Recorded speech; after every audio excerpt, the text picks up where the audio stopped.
If you want to move to Canada, but the term LMIA has been scaring you, then today's video is for you because we're discussing a new pathway that Canada recently announced last week. This new pathway will get implemented in September 2023 and it will remove the administrative complexities around LMIA, making LMIA easier to get. So if you are interested in moving to Canada on a work visa, this video is for you.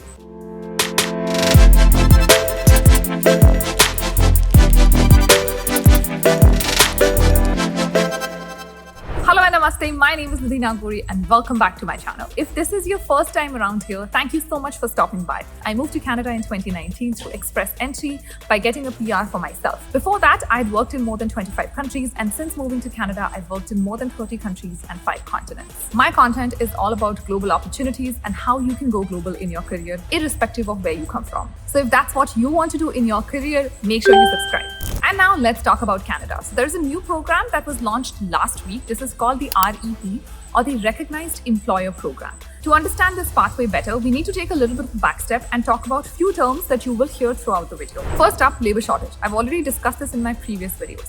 Labor shortage is equal to the number of jobs that are available minus the number of people who are available to fill those roles. In Canada, this number is very high and is expected to cross more than 2 million soon, which is why the Canadian government has been easing immigration.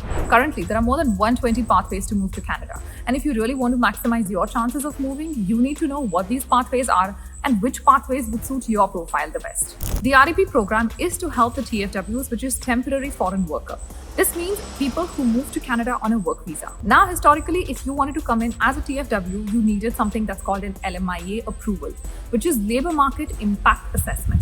To understand LMIA, you must understand how LMIA runs. So basically, whenever a Canadian employer posts a job opening, they are required by law to give priority to Canadian citizens and Canadian permanent residents. If they are not able to find the talent that they are looking for, only then can they go and look for a foreign worker. This law exists in most countries across the world and is not new to Canada. Once the employer goes and tells the Canadian government that they need a foreign worker, the government does what's called a labor market impact assessment.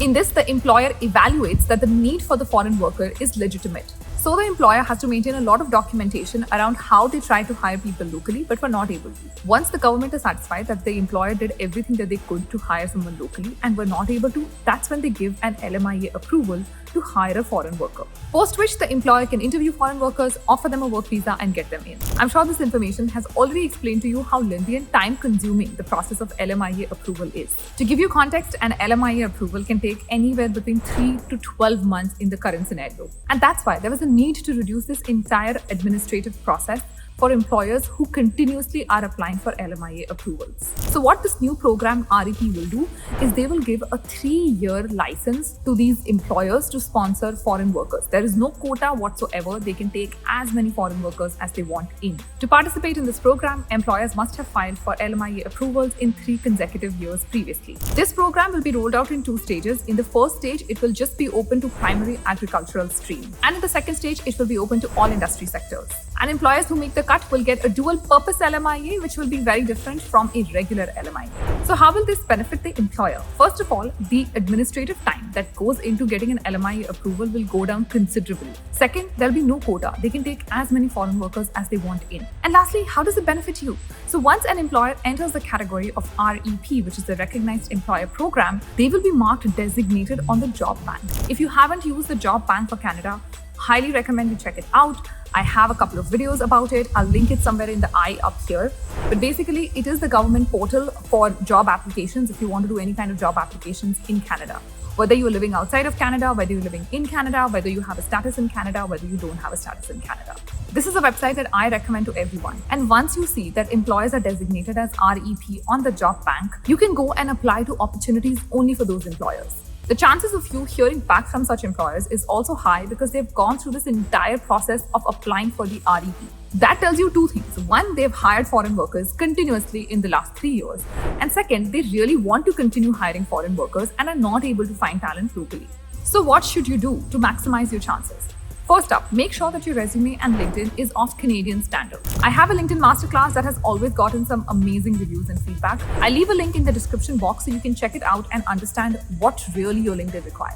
Second, make a global resume. We cover this in the LinkedIn masterclass, but you can use your own tips and tricks to formulate a global resume. And lastly, start applying on Job Bank right now. You don't know which of these employers will become REP in the near future. Given that some of them will have a status by September or Jan, it'll make the chances of you moving to Canada sooner rather than later more possible. Also, make sure you start networking on the site to maximize your chances. If you feel this is not enough for you, don't you worry, because Canada has constantly been implementing new programs one after the other, and I do expect at least 3 to 4 more programs to go live this year. These are all bills that are pending discussion, and I'm excited to see how the immigration landscape changes here. On that note, this video has come to an end. I really hope you enjoyed watching this video and it gave you more clarity about how you can move to Canada. If you like this video, don't forget to hit the like button. Let me know in the comments what else you'd like to see on my channel, and of course, hit the bell icon and subscribe to the channel. I'll see you in the next video. Until then, you take care of yourself. Stay safe. Namaste.